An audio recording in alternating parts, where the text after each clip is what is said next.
Guys, thank you for coming. Welcome to the class. Phenomenal concepts today. I'm sure everybody has felt the energy of the week so far, that it's been a very, very tough week because there's always a lot of darkness before light. And you could see the energy in this week. It was a lot of confusion, a lot of despair, a little bit about everything. And it's unbelievable that every single time we get to light, we always get this concept.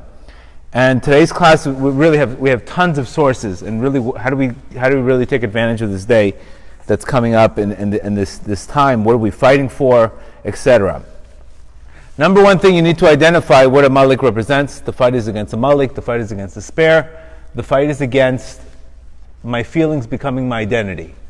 This is a major theme to recognize that we are not a Malik. You have a Malik, you have this negativity, but you are not the negativity.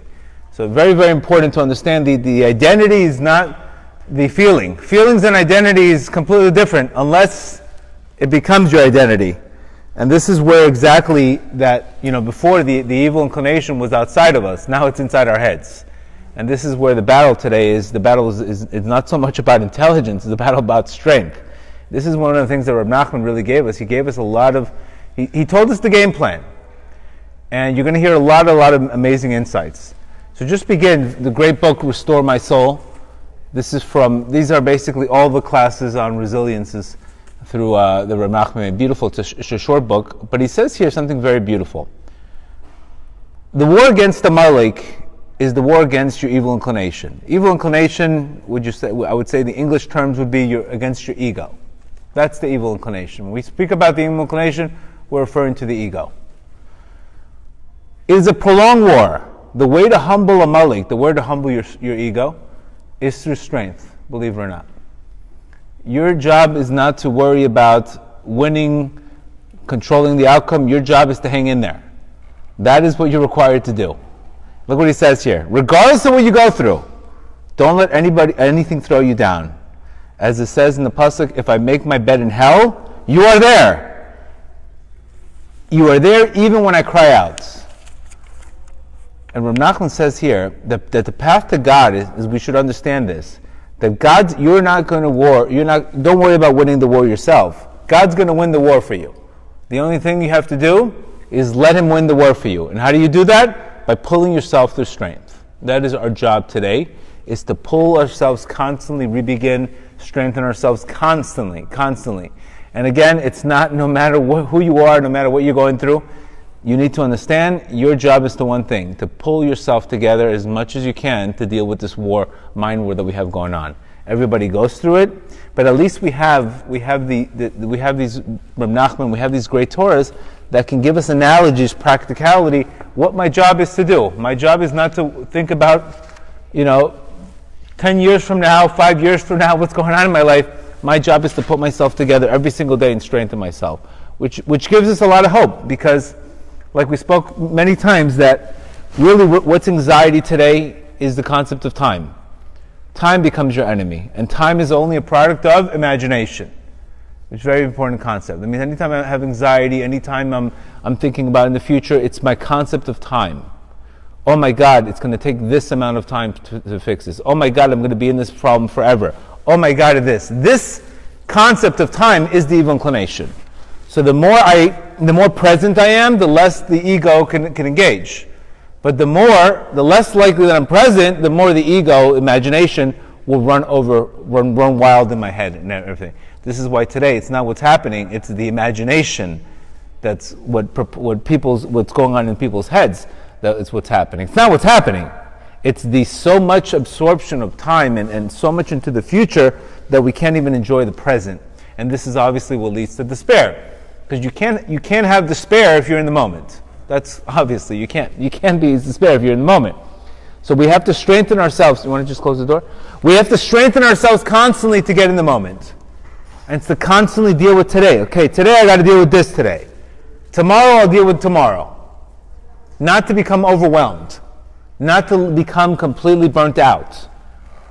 And not to get to a point where we shut down completely.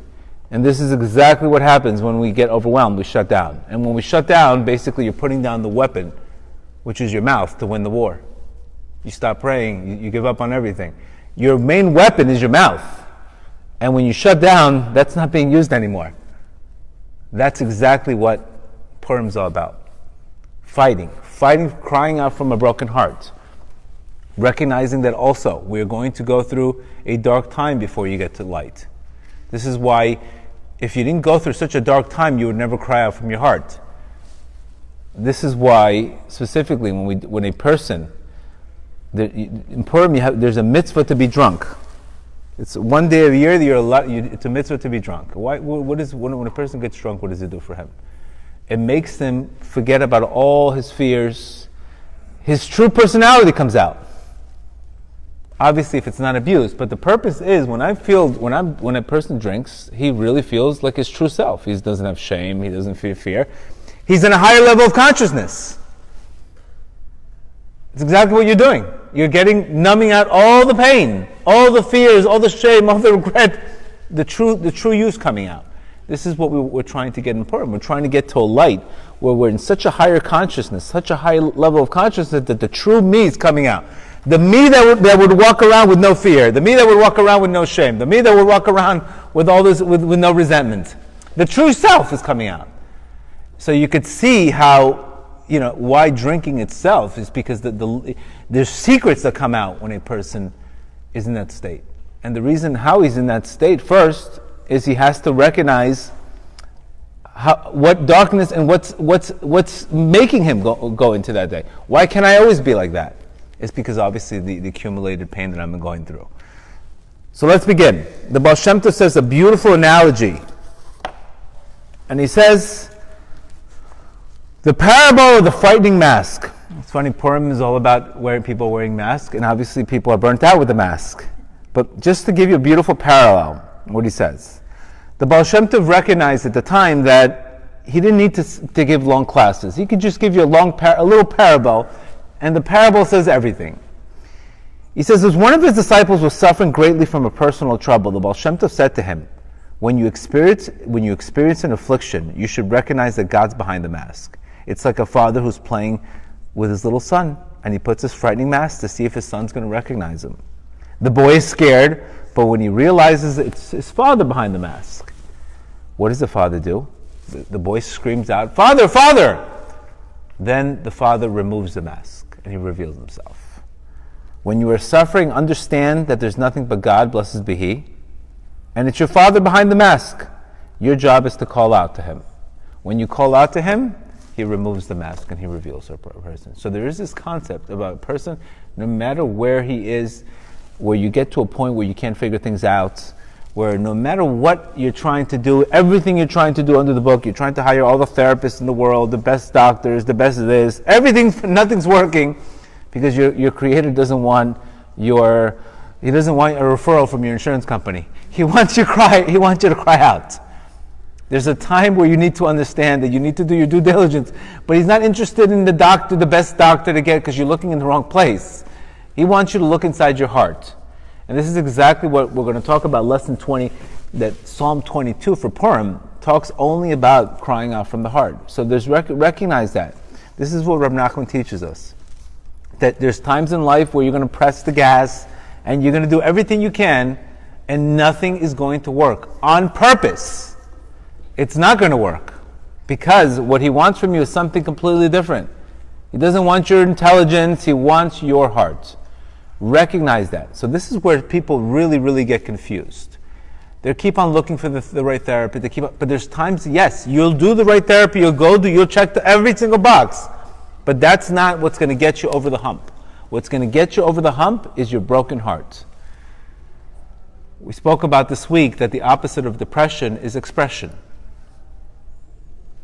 Edith Eger, the opposite of depression is expression.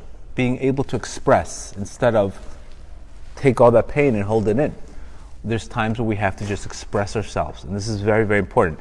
But the first thing is understanding that the mask itself, your Creator's there. And there's a purposely why the mask is there. Your job is to cry out and recognize the mask. That God, it's only God behind the mask.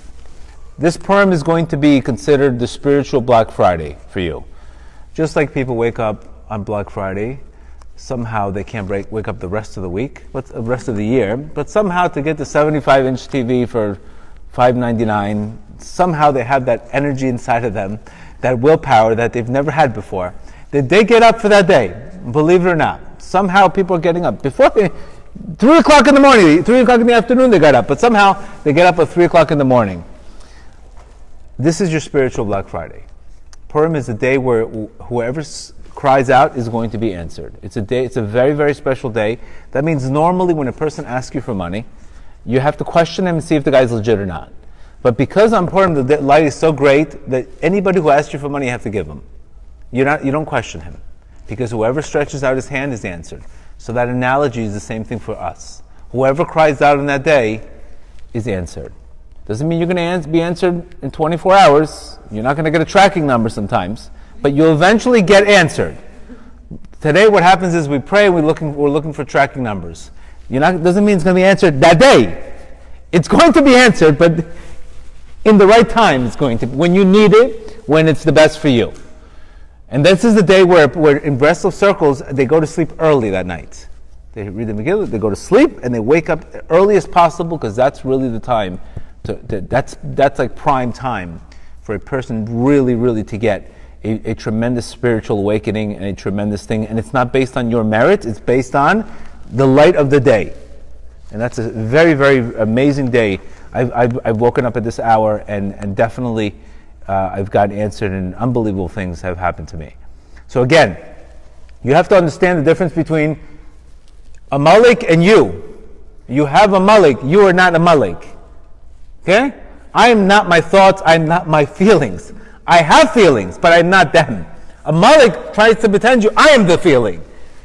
And it's not the real you. And there's a reason why no matter who you are, you're going to get these feelings. And your job is to fight them.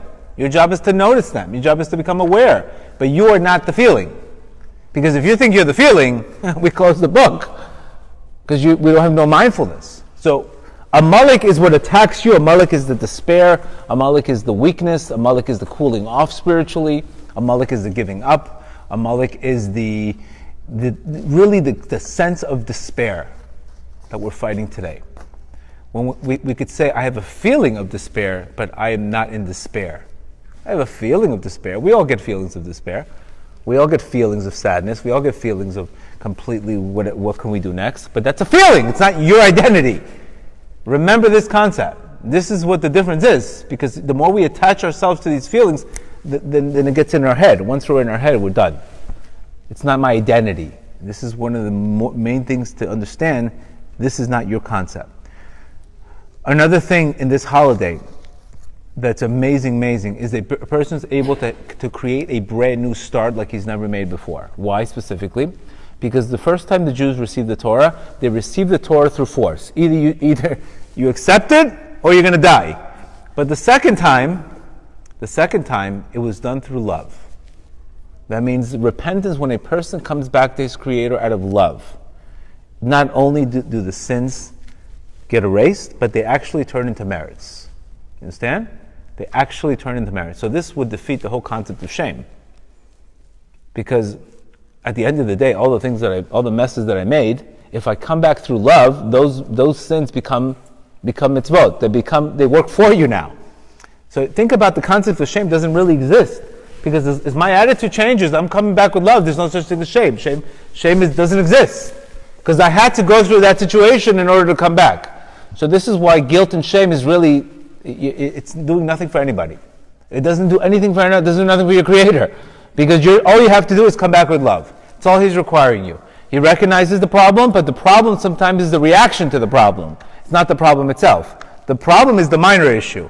The major issue is the reaction to the issue. Very important concept to understand that. Yes, you made a mess. But if you recognize that I had to make a mess in order to become humble, and that led me to a greater renewal, then the mess doesn't go against me. The mess is the pathway to get to the new light. Very, very important. This is why there's no such thing as a person having guilt and shame. You could reflect, you could be upset, okay, I made a mistake, you can have remorse. But guilt and shame is really, it keeps you in a victim mindset. And this is what we don't want to do, because it doesn't exist. Because at the end of the day, I'm getting credit for the return. I'm not getting credit for what I did. I'm getting credit for the return. That's what He's interested in. He's interested in the return. Just like, God forbid, a child would call his father, even after 5 years, listen, I'm going through the toughest time, I'm addicted to this. The father's going to say, whatever you need, I'm going to help you. There's no such thing as, no, you did a mess. No such thing. And that's something that we need to understand, that there's no such thing as a person giving up. It doesn't exist. It's no such thing. It's only man-made, that concept. Because if you recognize this concept, you will come back even greater. Very, very important. So coming back out of love is the greatest comeback ever.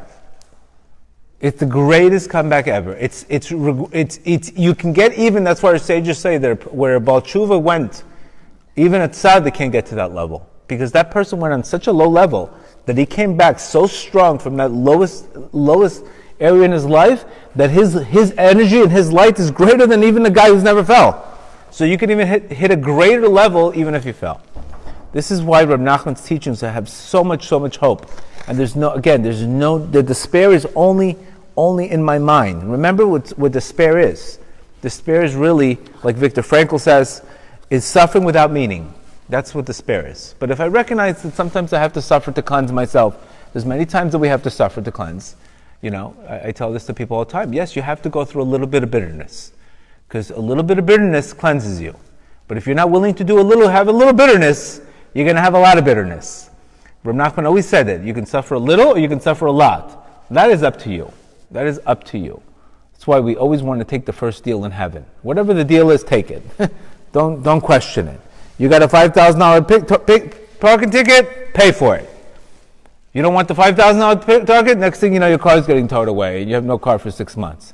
You understand? Don't resist what heaven gives you in life. When we resist it, we're saying we know better, we shouldn't have gotten this, and then we turn that little problem into a bigger problem, which all of a sudden should have never happened. We're also fighting against the Haman mentality.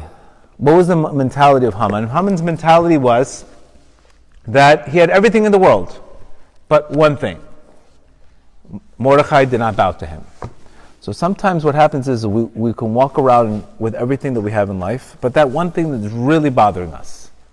That one thing that's really bothering us, and all of a sudden what happens? The boat sinks because of that one thing. That one thing could be, I'm not making enough money, my wife doesn't respect me, this happens, that happens, whatever. Everybody's got that one thing in their life that I'm sure is not going according to their plan in life. Correct? We all have our plans, and God has His plans, and sometimes your plan doesn't match that plan. I gave a class, what happens when life doesn't go as planned? What do you need to do? File a lawsuit against God? No. Change your story. You have to change your story. We have these little stories we created when we were little, based on our imagination, and we say this is the way it should have gone, right? And then the story goes completely backwards. So what do you need to do? Resent the story? You have to change the story. You can change your story really, really quick.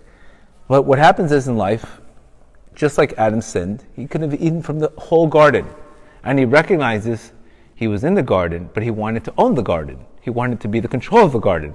His Creator told him one thing: don't touch the tree. Don't eat from the tree. What happened? He didn't listen. The same thing with Haman. He had that one thing. Everything else he had in the world. He had all the money. He had everything. And he says, I have all these riches. I have everything. But it's all worth nothing if I don't have Mordechai bowing down to me. So this is exactly what our ego shows us. I have everything in the world, but I don't have one thing. I don't have that car. I don't have that house. I don't have that boyfriend. I don't have whatever it is in your head that you have that one thing. Recognize that comes from arrogance. The opposite of that was obviously Moshe Rabbeinu. Moshe Rabbeinu was the complete opposite of Haman. Moshe Rabbeinu was always in a state of what? Humility. He was always asking for free gifts. He wasn't asking for entitlement. So in Purim, we have to fight this mentality of something that's bothering me. Don't walk around like everything else is good in our lives except for that one thing, and don't let that one thing break everything in life.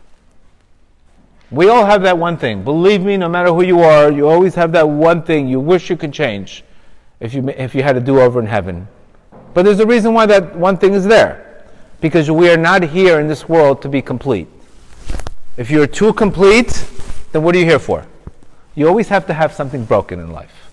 There has to always be broken. But some people take that broken thing and their life becomes broken. Or some people say, you know what, I have all of these beautiful things, but I do have a broken thing. Yes, I am admitting I have a broken thing. It's fine. I don't have to hide it. I recognize there's no such thing as perfection. I realize something has to be broken in our lives. It keeps me vulnerable. It keeps me humble. Thank you, Hashem. And then what happens is everything else is blessed. But if that one thing in your life becomes the source of happiness, and you start chasing after that one thing, then what happens? The rest of your life is miserable, and you don't get that one thing. So we have to be careful with that one thing in our life that could be better in our life. That expectation became resentment. We have to be careful with resentment, especially resentment towards our Creator, because what happens is when you resent your Creator, you create a major lack. You create a situation where you close the gates.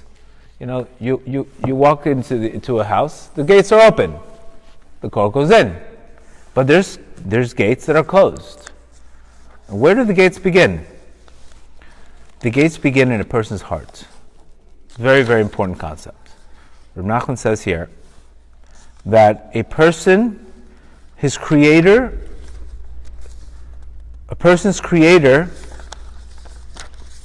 he recognizes him, therefore the Zohar teaches. Her master is known at the gates. God makes himself known to each person according to the capacity of his heart, the gates of your heart.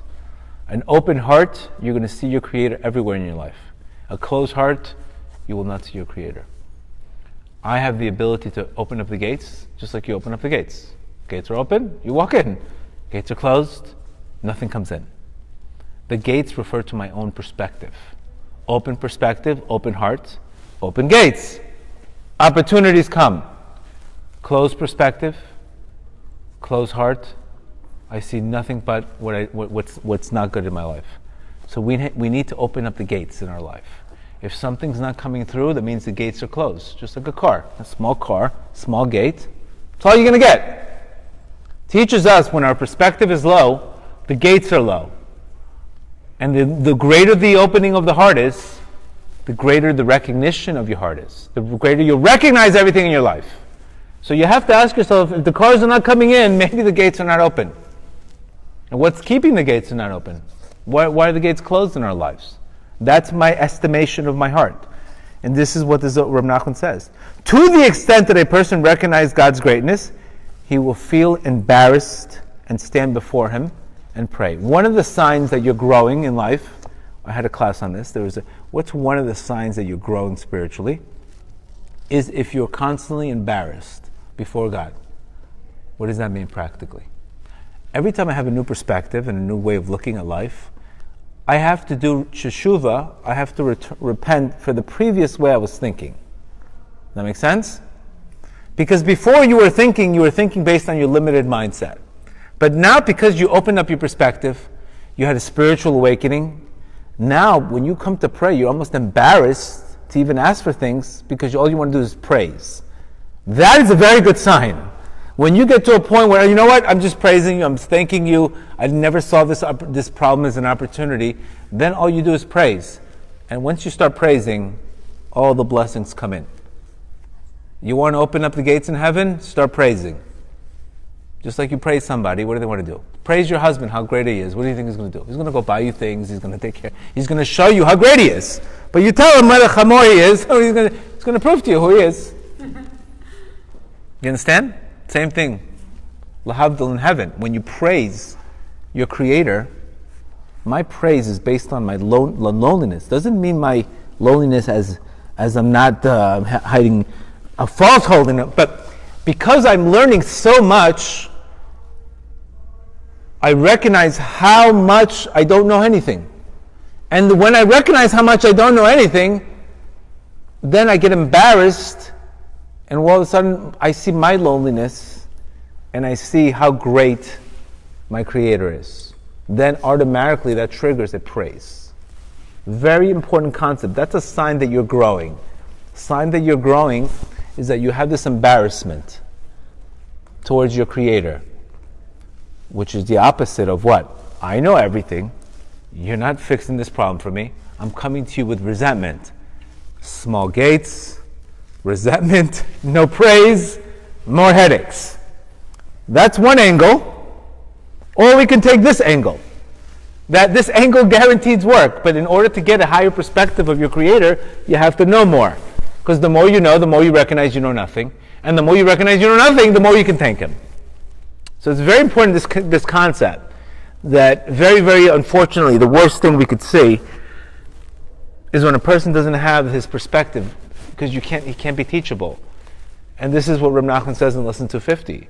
Know that all matters of suffering and afflictions are due to a lack of doubt, lack of perspective, lack of knowledge. Because somebody who knows that everything is from heaven is not going to feel affliction. He's going to recognize God has given, God has taken, and it's happening for him. It's happening for him. It's a favor in heaven. So all suffering and all really constricts to consciousness is a lack of consciousness. Because the more consciousness I have, clearly the more I praise, the more the gates are open, the more opportunities come. And this is why we fight today against being a victim mindset. This is why it's so important to fight this mentality. Because when you fight this mentality itself does not allow gates to be open. It only closes gates. Because you're saying, upstairs in heaven, there's a problem. Downstairs is good. But the problem is in heaven. It's not with my perspective. And when you have that mindset, you have more of an arrogant mentality, more of a Haman mentality, and you're less likely to spur Shefa from heaven. So it's very, very important when we look at our situations, instead of questioning our Creator, we need to start questioning our thinking. And that makes a big difference, believe it or not. When things are not smooth, it's to teach you, breathe, get in a different perspective, change the way you're looking at the issue, and change your approach. Very simple. That is the only purpose why we go through these things. And ultimately, when you come to recognize that, once you realize you were off, for example, you're brokenhearted from a person you thought that should have been your husband, or that should have been your wife, and next thing you know, you met somebody 10 times as nicer, but at that moment, you were so broken, because you thought your Creator gave you a lemon, and he put you through a horrible situation, and when you realize, oh my God, what in the world was I thinking? What in the world was I thinking at that moment? What do you do with that? Oh, forget about it. What's next? No, I have to be embarrassed now for the way I was thinking, questioning Him at that moment. We've all gone through businesses, we've all gone through relationships, and we thought that moment, that relationship was phenomenal, and it went sour, and we were left with a broken heart and questions of why would you do this to me? And then you recognize it was really happening for your benefit. So once you come to that realization, you should put that in your memory and say, you know what? This always happens to me. Somehow this is always happening. As long as I have the right attitude, somehow better things come. So why am I constantly not doing that all the time? It's because another problem we have is memory.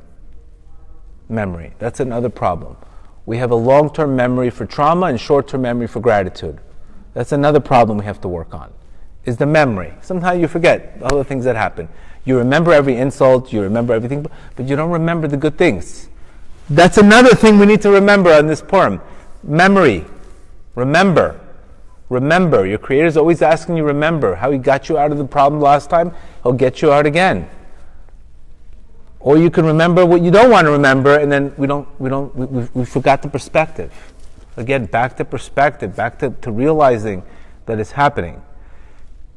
And this is exactly why in Purim, Rabbi Nachman says that dancing and clapping, being happy ahead of the event, can reduce judgment, can break a decree. Believe it or not, in the circles when there would be a decree in Uman, where Rabbi Nachman lived, anytime there was a decree, the decrees back then were to take these kids and take them into the Cantonese army. Real decrees.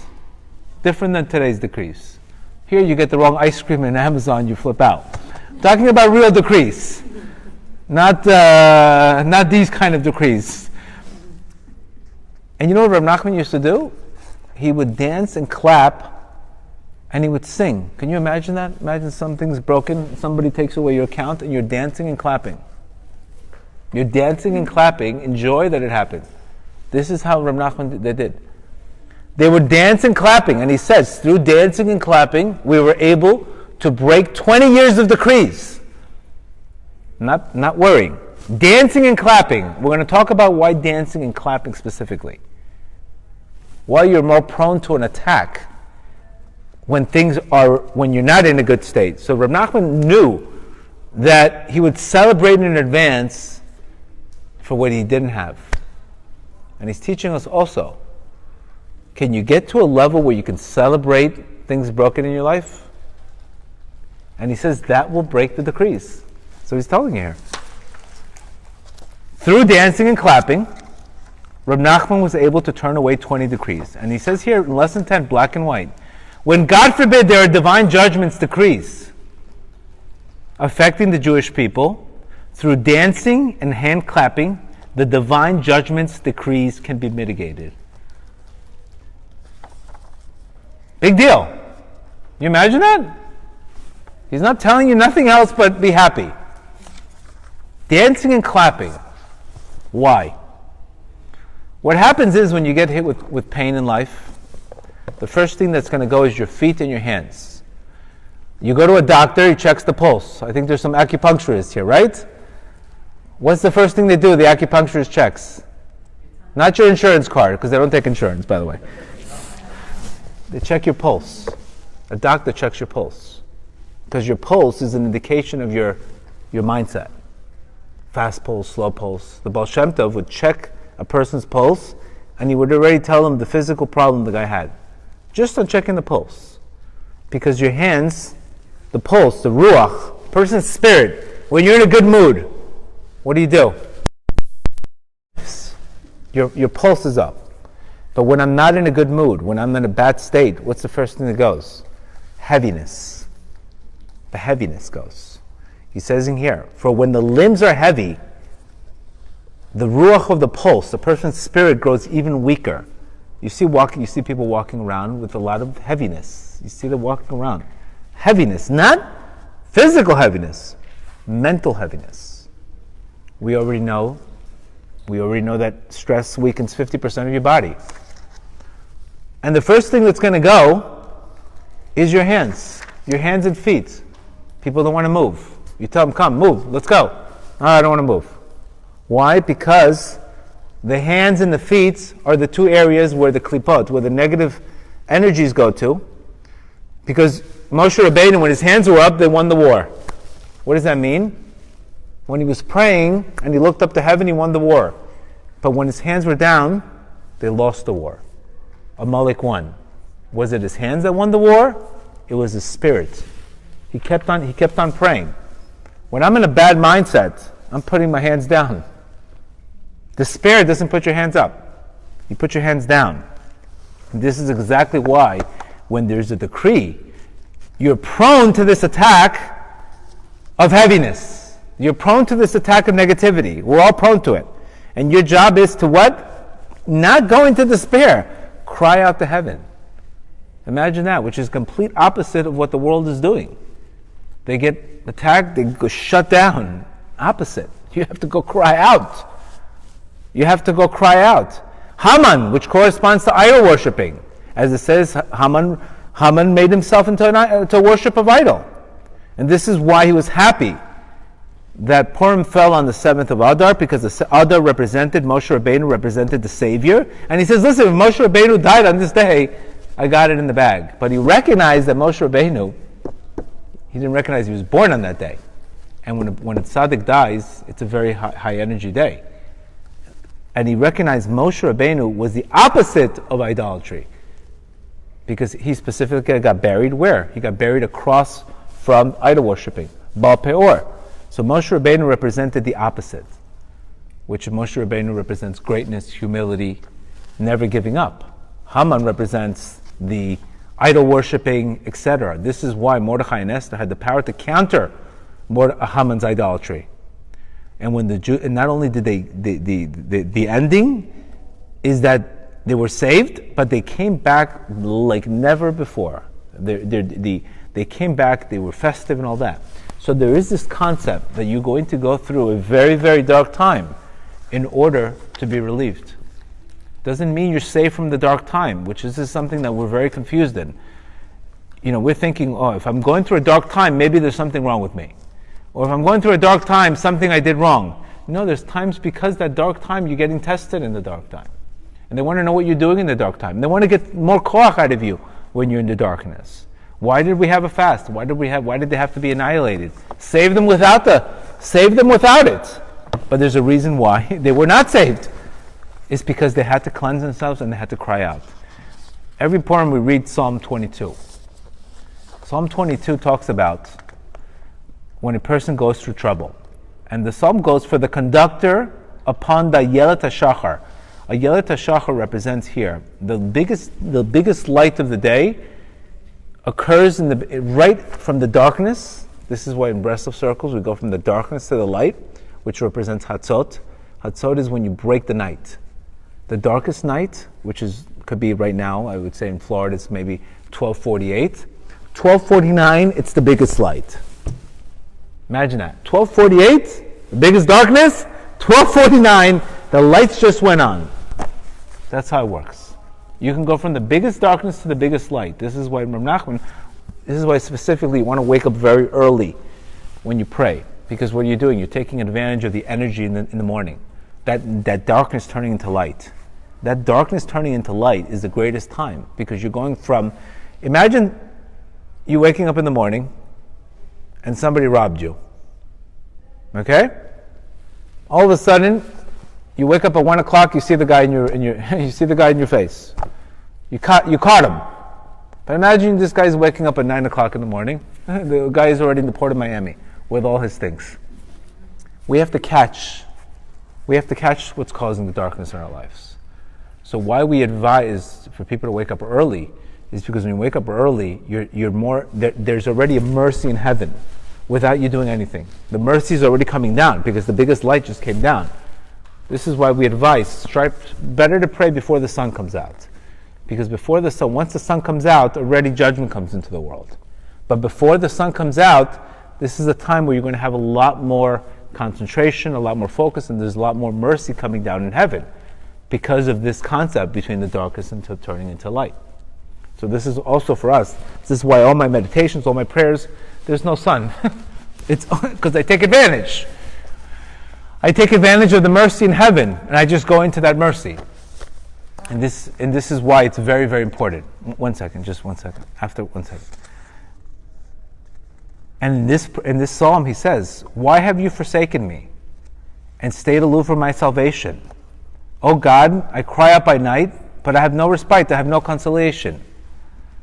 Only, what is this whole psalm about? You're taking the broken heart.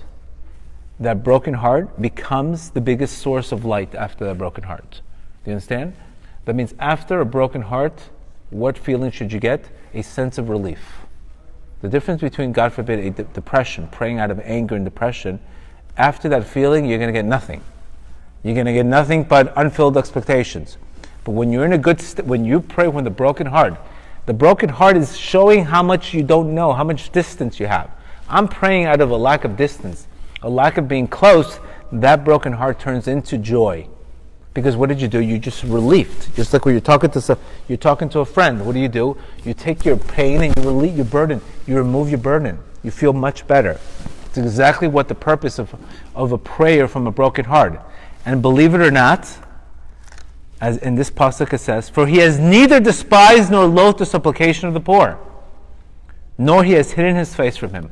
One of the ways to get heaven's attention is a prayer of an ani. Prayer of an ani is a prayer of a broken person. Not broken in mindset, but broken from distance. The most precious prayer in God's sight is that of a poor person and downtrodden. As our sages say, this is true when a needy person is praying for material lack or spiritual lack. He feels impoverished. That prayer is the highest form of prayer. When you pray with a broken heart, what happens? God answers you. Because he sees you're genuine, he sees you're real, he sees this guy's real. He's not doing it for the Facebook likes. He's doing it for his heart. You understand? He's authentic. He's humble and he's authentic. He answers you. So sometimes you have to go through pain just to get to that point. You understand? Because if that's the most precious prayer, how are you going to get there? You're going to get an email? How are you going to get there? How are you going to get to that level? You're going to have to go through the pain. And when you go through that pain and you get that, you get a relief that you would have never gotten if you felt great. You see what I'm saying? Which if you don't understand this concept, you're going to say something's wrong with me. Why am I going through so many ups and downs? You're going to say something's wrong with me. Something must be wrong with me. Why am I feeling great sometimes and why sometimes I feel nothing? It's because you're a human being. And you need to know what to do in those two states. And many times people have this completely confused. Completely confused. They start identifying themselves as they're thinking. Instead of recognizing, right now I'm in a state of a concealment. Right now I'm in a state of darkness. What do I need to do? I need to cry out from the heart. Just like you would go see a therapist when you're broken, when you're completely confused. Your therapist is your creator. This is very, very important. This is the concept. This is why right before the miracle came, there was a complete darkness and the Jews did nothing more but cried out. The miracle was created by them crying out. It wasn't created by nothing else but them crying out. This is where the miracle is going to happen in your life. It's going to happen there. It's not going to happen in the day. You get in the day with the effort you put in at night. The day is only a reflection of your hard work at night. And you need to think, we can't walk around like Haman. I'm not getting this, I'm not getting respect, I'm not getting this, I'm not getting... That mindset is exactly the arrogant mindset. Because you want all this stuff, but you don't want it, you're not putting the work in. You're not building the vessel. You want everything. You want to get married, but you just want to flip through apps. No. He's giving you a bad date on purpose so you can cry out and says, look what I'm attracting. Creator of the world. Look at Miami's dating. That should put you to tears. There should be more broken hearts right now. That's a real cry from heaven. Not depression. Not excuses. There's no men in Miami. Look what I'm attracting, for God's sake. Nobody wants to commit. It's exactly what you're supposed to do. And there you get answers. And I've seen the difference. Just 1 second with the chips. I've seen the difference between people getting married and not. The people that cry out desperately, they're getting answered all the time. The people that are just swiping and swiping and swiping and nothing's happening. Oh, new app. No. There's a reason why you have that lack. Heaven is giving you that lack on purpose. There's a lack. A person could have a lack in his marriage. A person can have a lack with dealing with his children. These lacks are there because he wants to cry from the heart. He wants the salvation. He wants to give you the salvation, but he wants to get you to a point where you completely lose any hope except for God. Which is the opposite of Amalek, which is Amalek represents happenstance. Oh, odds are happening. Happenstance. This is the danger we have today. What are you talking about? Nothing I could do. If it's going to change, it's going to change. It's nature. We can't have that mindset, because if we have a nature mindset, we lose any hope. We don't believe we can make a difference. And this is the fight today. This is the fight that we're fighting with. Is the fight against nature versus reality. How much do I pray? How much effort do I put? Etc. This is why it's very, very important that you need to understand this. There's nothing wrong with you because you don't feel light.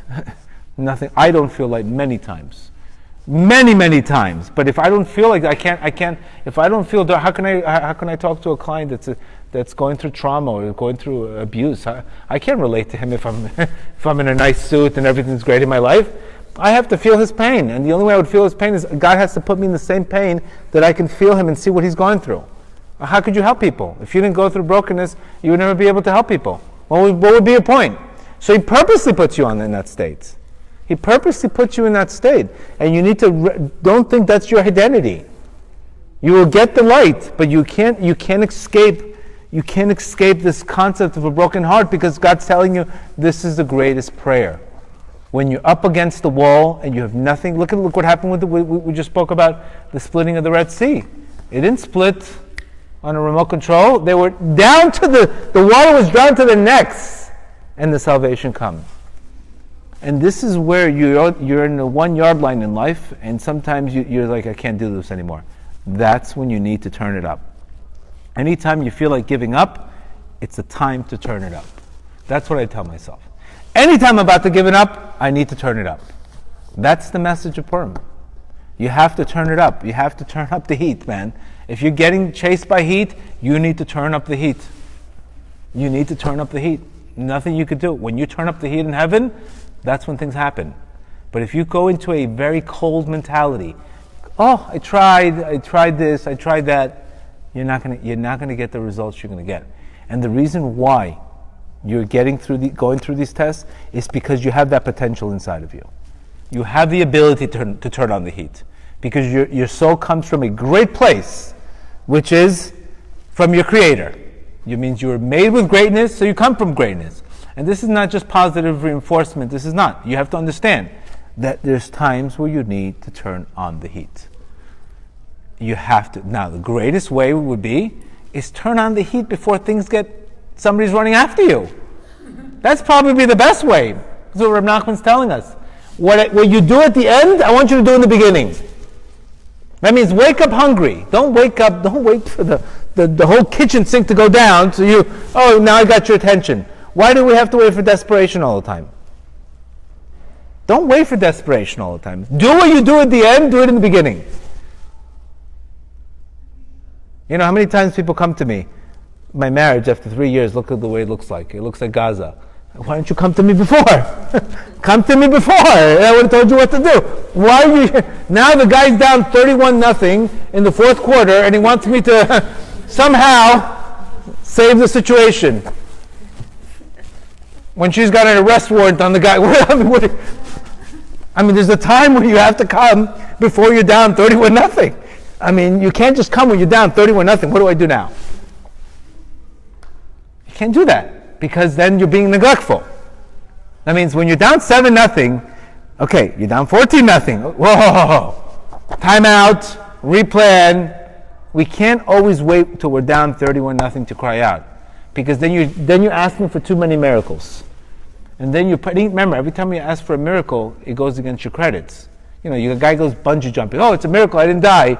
Yeah, you could have used that miracle for something else.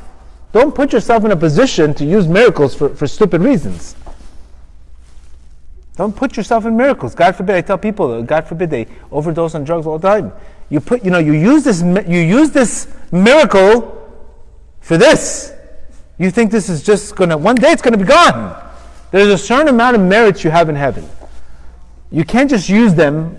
You want to use them when you really need to use them. Even Rabbi Nachman said this very deep concept. Anytime you can get out of a problem with money, don't rely on a miracle in heaven. Don't rely on a miracle.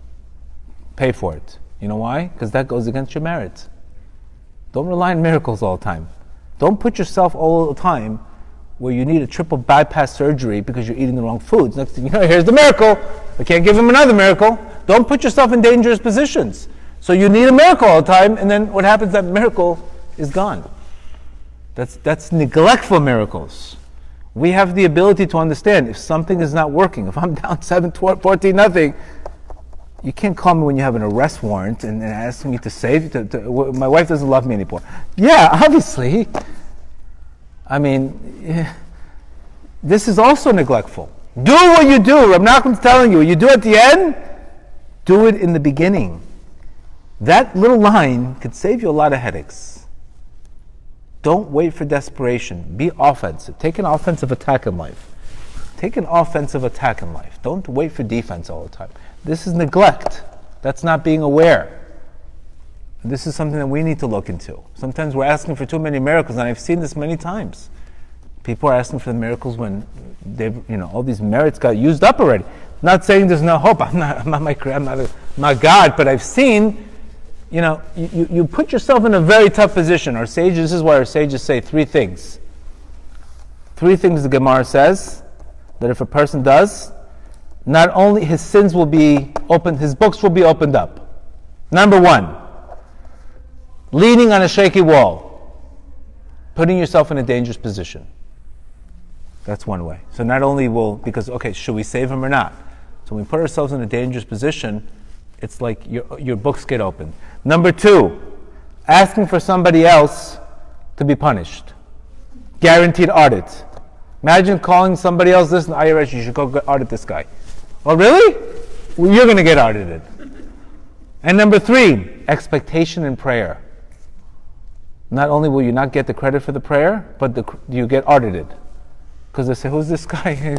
He prays with the half of his head, and all of a sudden he wants to know the tracking number for his package. He can go against you. So you have to, these 3 things are very dangerous. They bring judgment instead of mercy. Don't put yourself in those positions. Don't lean on the wall that's shaky and say, what happened? That means we're using the miracles the wrong place. Did you get the 3 or no? The third one. Expectation in prayer, calling upon somebody to be punished. And third one is leaning on putting yourself in a dangerous position. So you should have no expectation when you're praying. You should pray and get out of the way. Pray and get out of the way. Because when we pray and we control the prayer, that prayer can now all of a sudden you're becoming arrogant. Okay, imagine somebody doing you a favor. Okay, now what are you going to do for me? You understand? Then you're not really praying to connect. You're praying to get. So that prayer is lacking heart and lacking humility. So that prayer is not going to go anywhere because it's missing the mind and the soul, the body and the heart. The heart and the mind. It just has the mind. You're doing it as a transaction.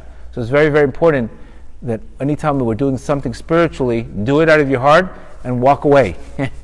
Walk away. It's the control that makes that prayer not be answered. That means if I pray and all of a sudden I'm controlling, okay, what's happening? I don't understand what's happening. This is why do you think people stop praying? People stop praying because they prayed and they didn't get what they answered. The reason why they didn't get answered is because they were watching the scoreboard. Your job is not to watch the scoreboard. Your job is to pray and get away. Then let heaven do that's heaven's business when the prayer is going to be answered. Not your business. But when you control the outcome of things, you get in the way of heaven, which is the form of the ego. And then what happens? You don't get the miracles. And I've seen many people, they started something, they didn't get results right away, and all of a sudden they stopped. It's a form of arrogance. Because we all went through this. Believe me, I worked very hard. I used to pray and things were worse every single day. Because I was praying and expecting things to happen right away. And nothing was happening. Not only was it not happening, things got worse. So I'm like, what's going on? The more I pray, things are getting worse. Something must be wrong. But obviously, I looked into the books and recognized, I didn't recognize I'm the one trying to answer the prayer. So when I started praying and let go, everything worked out. That was a 2-year lesson, by the way.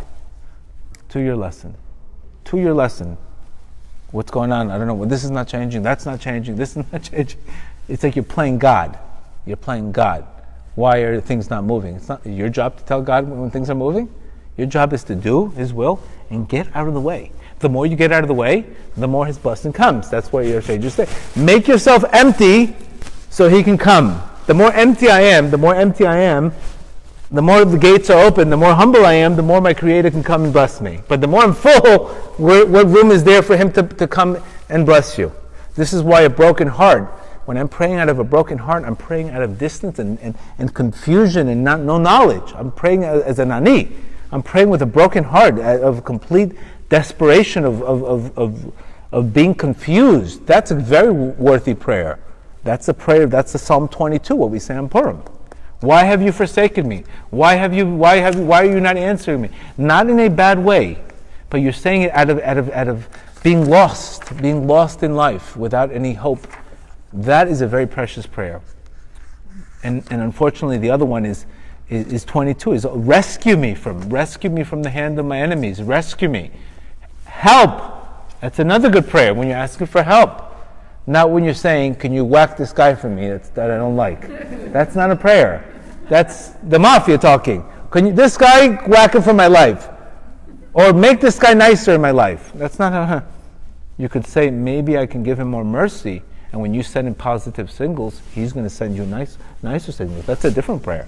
You're praying for you to change. You're not praying for that guy to all of a sudden, change. That's, again, arrogant prayer. When we are the ones asking heaven to change what they have to change. What we want to do is we want to change our consciousness. And as you change your consciousness, you attract more mercy, which turns into opportunities. It's always us that has the approach, and the way you do it is a big, big deal.